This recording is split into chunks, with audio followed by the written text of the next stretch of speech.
recently on the recommended for you section of videos on my YouTube front page. A video entitled God Exists, Atheists, I'll Prove It Scientifically appear. Let's give it a go. A complete explanation towards the existence of God. Wonderful.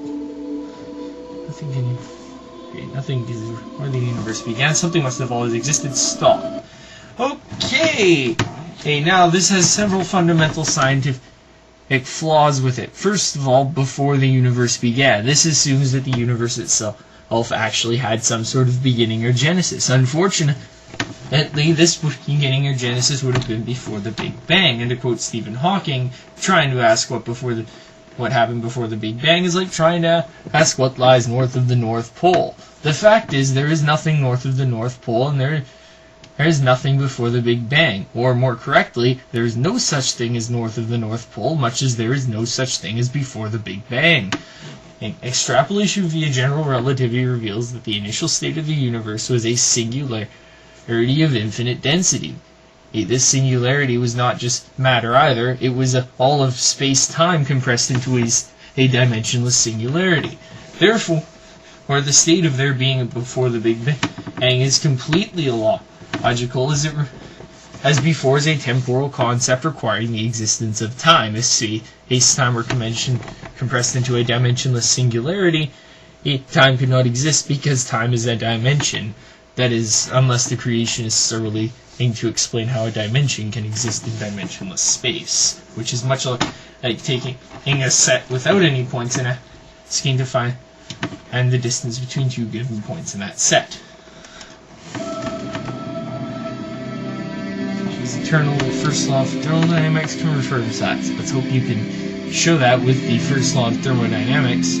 States energy cannot be created or destroyed. No, you're quite wrong. First law of thermodynamics states that the increase in the internal energy of a system is equal to the amount of energy added by heating the system minus the amount lost as a result of the work done by the system on its surroundings.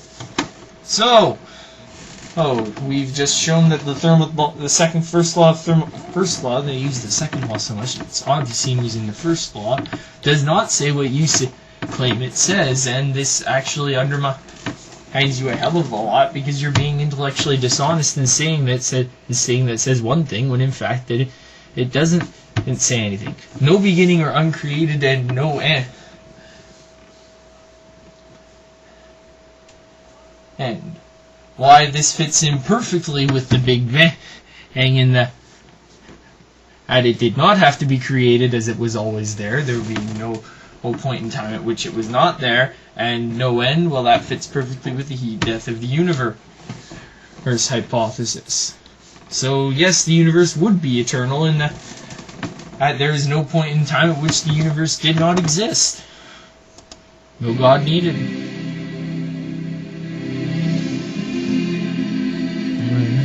Always exist because the science of whoa! Where do we do that? And how can we do that? You can't prove that something doesn't exist. You can only say that there is no evidence for its existence. You can't prove that unicorns don't exist, but you can point out that there is no evidence providing for the existence of any unicorn at any point in time. Nothing in the fossil record, nothing in anything but ancient mythology and children's fairy stories.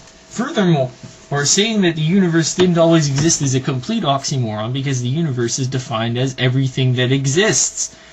That, by definition, the universe can't not exist because the universe is existent. If the universe doesn't exist, nothing exists. If the universe exists, everything in the universe exists. You can't have everything in existence everything in existence spontaneously not exist. And furthermore, how would we provide evidence for it not existing anyway? It's the universe. How would we know if at some point in time it didn't exist? Now this is the funniest point in the video. I'm not going to stop it here, but this is extreme intellectual dishonesty.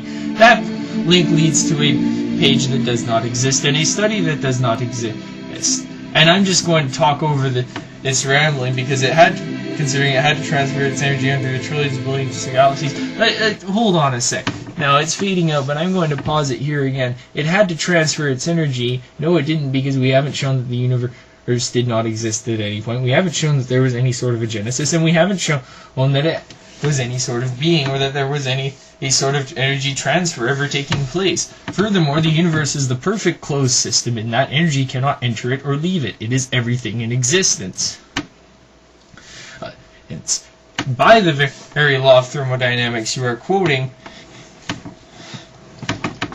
as being correct. The universe actually has to be losing energy currently because it would be doing work on its surroundings, and there would have to be surroundings in the first place to the universe in order to add heat to it. Unfortunately, you have not shown that the universe has any sort of surroundings, that the universe is overall losing energy or gaining it.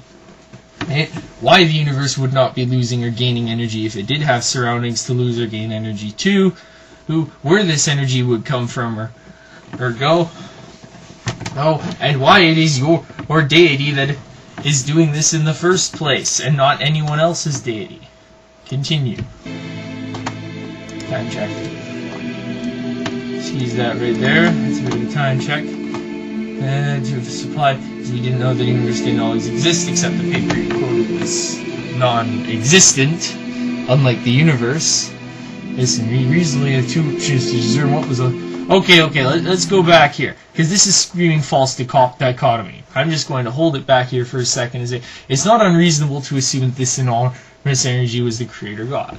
No, it is not, if we take your bad science to be correct. However, the other problem is, we're still assuming, and you have no evidence that it was a God, let alone the God I think you would like it to be, which is your God.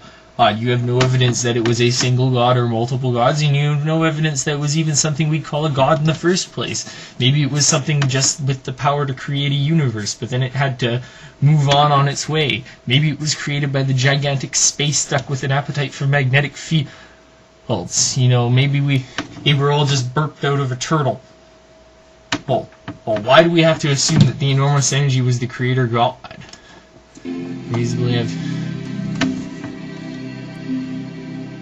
conscious and vague energy source. Stop! Okay, this is a false dichotomy, because obviously the other alternative is going to be your God. First of all, the energy source does not have to be dumb, unconscious, or vague.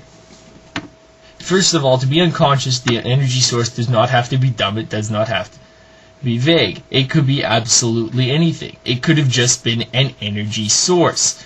It doesn't have to have any sort of intelligence to set off any sort of process. It just has to provide energy. However, unfortunately, I think you seem to have drifted off the track of the universe required energy and shifted onto the track of intelligent design. Let's see about that. Can observe complexity, order, and design of the universe. Hey! Intelligent design! Seriously, at this point, I'm just going to say, Jesus, fuck, you're an idiot. The most logical answer is that you are an unscientific dumbass who knows nothing about logic or reason. The most logical answer is actually that the evidence shows that a God was not required for any of the events in the universe leading up to the present day. Hey, it's not simple like you want it to be. It's not the way you like it, and it damn certainly isn't the way your twisted mind thinks it is. The most logical answer is that you are stupid. And by the way, you're gonna like his parting shot. I'm gonna pause for the last time there when it comes up. But if you can't agree with this logic, then you're stubborn, unreasonable, and don't want to believe in the possible existence of a God. This is not only a mark of how stupid our subject is, it is a mark of how he wishes to appeal to our emotions.